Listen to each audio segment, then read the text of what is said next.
So, ito na yung result ng work ng mga tao after 12 days. So, ito ang kwarto, same sa kahapon. Ayan, naayos na itong kwarto to.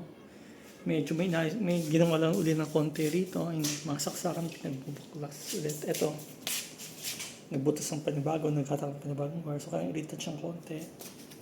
Ayan. Tapos ito, ganun din to. Itong butas naman, tinakpad. So, kailangan pinturahan na masigahan pinturahan. Ito naman, hindi mahatak yung sa aircon, nataksakan. So, maghahatak to sa galing itaas. Tapos, idadaan dito sa bintana. Binutasan nila yung sa labas dito. Yung binutasan na. Yung mga patagos dito. So, may konting retouch yung mangyayari dito. Tapos ito mga blinds. Papatanggalin namin itong blinds. Para malinis na. Kasi malapit na masira itong blinds eh. Hindi mo namin papaayos itong blinds. Tapos yung blinds eh, naging era rin na tambakan ng mga alikabok. So, ito yung result ng work after 12 days sa mga cosmetic work ba ito. Pero yung majority ng work na ginawa nila sa 12 days na yan, yung mga electrical. So, sa electrical sa taas ng bahay, sa mga kwarto, di pa rin tapos. So, sa convenience outlet, marami na silang nagawa. Nakahatak ng mga linya. May ilan naman na di mahatak. So, alam natin tatlong aircon ang di na mahatak. Tatlong linya ng aircon. So, ito yung isa, may dalawa pa. So, sa 5 kwarto, 2 nakahatak nila, 3 hindi. Sa aircon. Sa mga antena naman, pinapalitan natin yung linya ng antena into electrical bar. So, dumami yung mga outlets pa eh. Tapos itong pintuan ng CR, yan. Pinaprep nila kasi may mga cracks. Gaya na, pinaprep nila para masilyahan. May mga cracks dito. Mamasilyahan yan. Epoxy pa lang ba yan? Mamasilyahan yan, tapos yan, pinturahan din.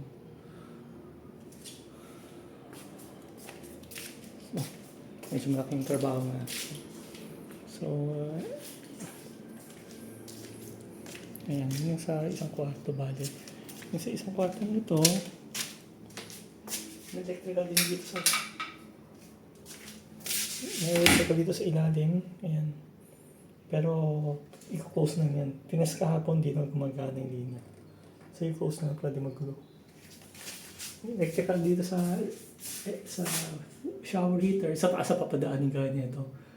Yung nga lang, imbis itatap, ayusin na yun sa taas. Kasi nakatap lang to sa mga kahit anong linya sa taas. Ayusin na nakatap sa wire number 10 dapat. At maliban nun, dapat may outlet. Hindi lang basta tapping. Kasi delikado yung tapping eh. Yun.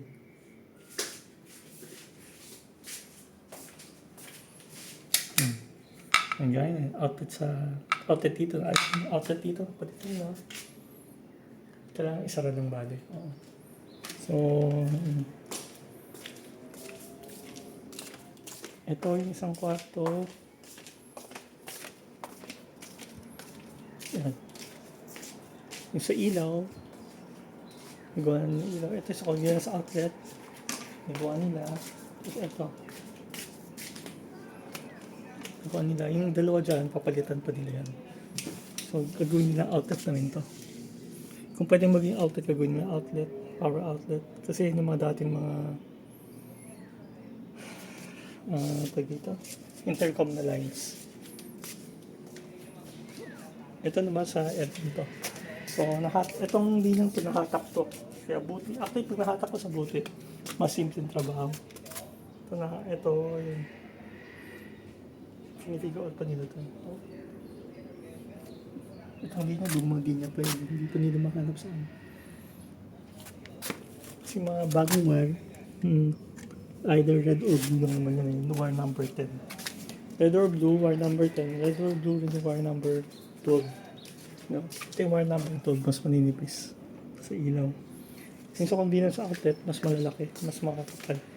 Ito yung ganyan ito.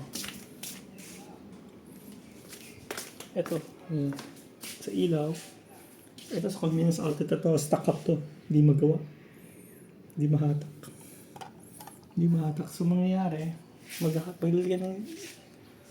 maghahatak ka pa ng bagong wire dito, idadaan dito, tapos yun, tap na dito. Para lahat ng linya, bago. Para hindi delikado. Yung nga medyo exposed siya, pero wala tayong magagawa. So naman, ayan, itong outlet ito ayusin nila. Kung pwedeng buhayin mo, buhayin nila. Kung hindi, kasi sa lang nila yan. Itong shower heater di ko gumagana, pero same thing, sa taas yung papadaanin at may outlet lang sa taas.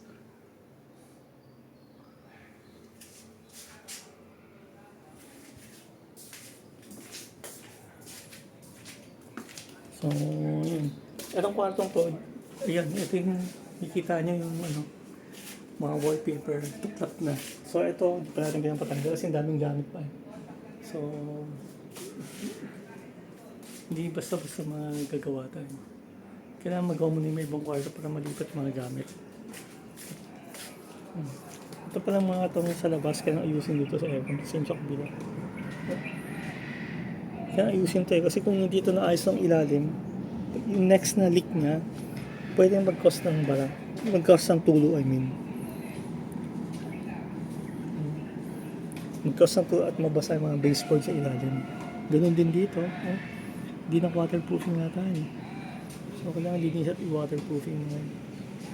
Para pag bumaba yung tubig, hindi pupunta sa baseboard. Or ceiling board, kung whatever yung tawag nila.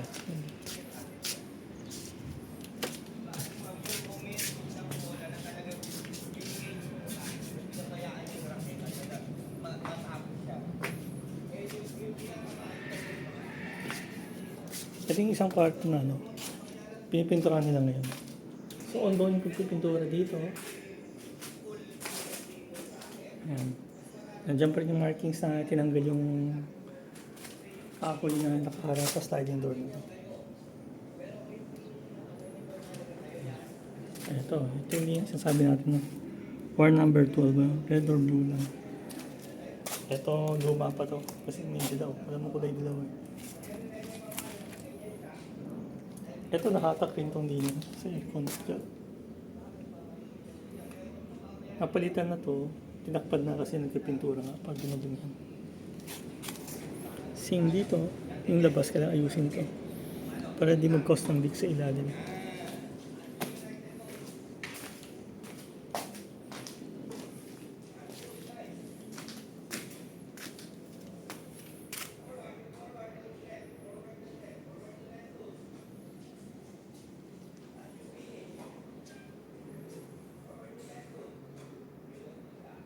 Ito, na-primer na itong pinto. Ayusin itong pinto kasi may mga cracks. Pinto ng CR, pinto ng kwarto. May cracks yung dalawa.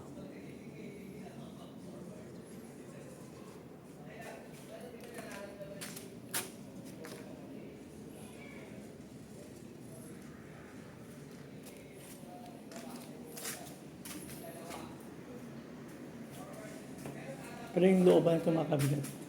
Low priority kaya. Kung hindi muna.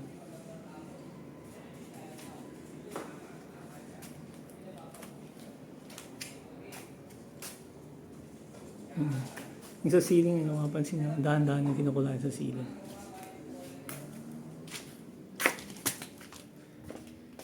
Ito naman yung ikatlong kwarto.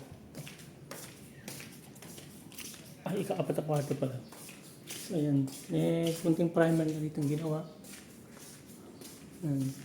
Kahapon mas kunting primer ngayon, mas malabo na pagka-primer. Ito, may saksakan dito sa aircon. Distance din. Tignan nila ng kapain yung linya, baka mahatak. Tatry nila utomya, baka mahatak. Kasi kung mahatak, mas maganda, mas konti ang trabaho. Kaysa sa mag-nilay na panibago. Na mas matrabaho, magastos pa.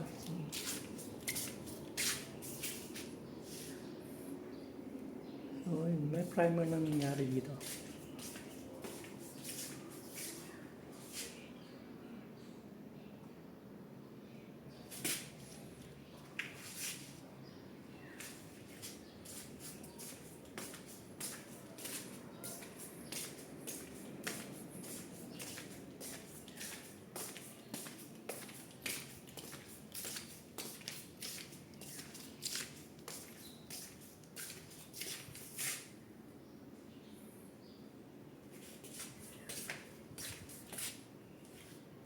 Ayan, maraming mga saksakan dito ano. Kailangan i-cover pa pag sisimula ng pinturahan dito.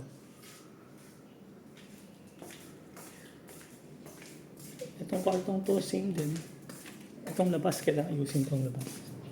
Para iwas dik sa ilalim. Hindi makita dito. Pero madumi na sa ilalim. At maliban sa madumi, most likely may mga crack siya. May mga signs of crack na kailangan ayusin bago lumabas ang bakal.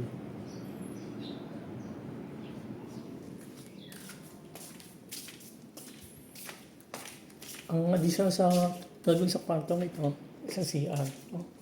Yung mga cabinet dito medyo bugbog na. So kailangan pinturahan itong cabinet.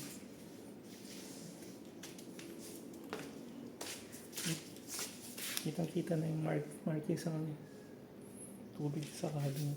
Ng dumi. So kailangan ayusin ito.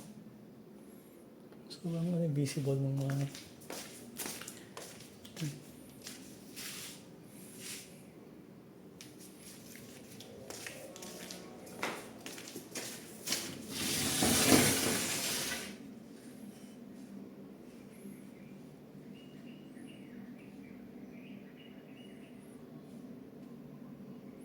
itong CR kaya matesta kung gumagana. Dapat pagganahin itong CR or ibang CR bago simulan gawin yung ibang CR dito. Para may ilang CR na gumagana habang ginagawa. Same din dito, dapat maayos to. Kung kayang dito bakbakin, hindi na tayo pabakbak para hindi naman trabaho. Itong bathtub.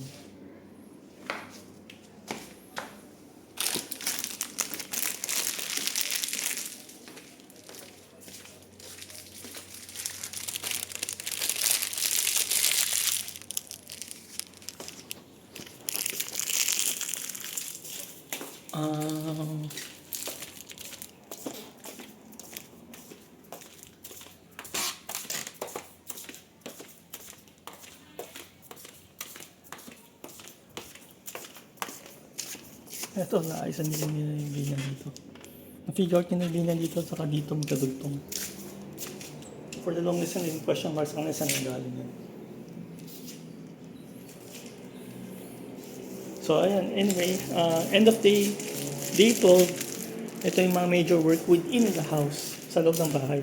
Sa labas ng bahay, ito, nakakalkal na nila yung mga ito, gaya ng dati. Ilang araw na to eh. Kasi hininto nila yung pagkalkal dyan. Tinuloy nila sa loob ng bahay. Niluksan nila yan para malaman ano yung mga sira sa labas. Yan. And then, itong mga support na kahoy na yan, yan, gaya yan. Kailangan maayos yung mga yan.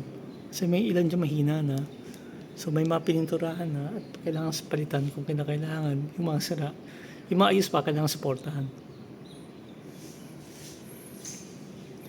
Yung may black naman na ganun sa ceiling, naayos na.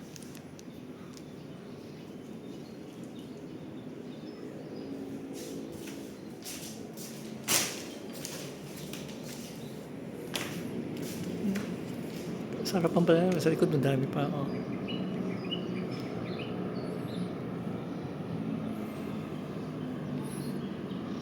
Sa itaas naman ng ceiling or attic, ako hindi naman na attic, wala ba attic na lugar. Yung mga kahoy, pinipinturahan pa rin ngayon. Yung mga nagsusupport sa roof, yung ng black tar. Pang kontra ng white ants anay. So tagal-tagal pa yan, medyo malaking area. Isang tao na nagpintura dun. So ayan, 12 days progress na spend na namin so far around 70, more than 70, 73 mga ganyan sa labor. On average, mga tao nag-range from 4 na tao, 5 tao, siguro mga 5 tao average, minsan may mas konti. Pero karamihan 5, umabot ng 6. 5-6. Materialis naman, medyo malaki na nagastos. Siguro nasa mga 200-300 na yung nagastos sa materials. Mahal yun eh. Electrical wires.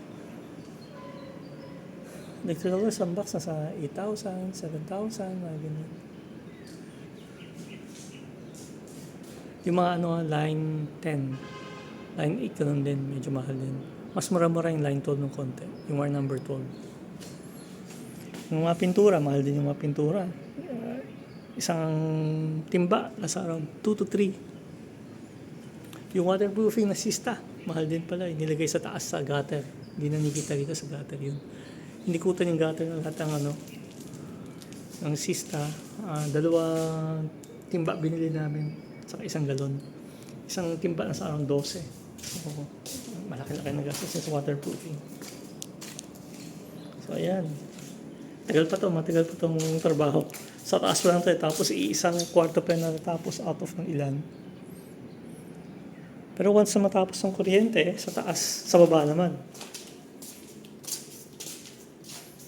Pagkatapos ng mga kuryente, ibang gagawin naman nila yung mga PPR na. Yung mga major work kuryente, PPR. Ganun talaga. Mahal magpa. Kailangan para ma-maintain ng bahay. Otherwise, baka maging fire hazard siya. Or next time, baka yung pundasyon makasira. Tuwing papasukan ng tubig, hihina yung pundasyon. Kailangan ayusin, pag-apan. Otherwise, lalaki ang gastos or baka di pa masalvage.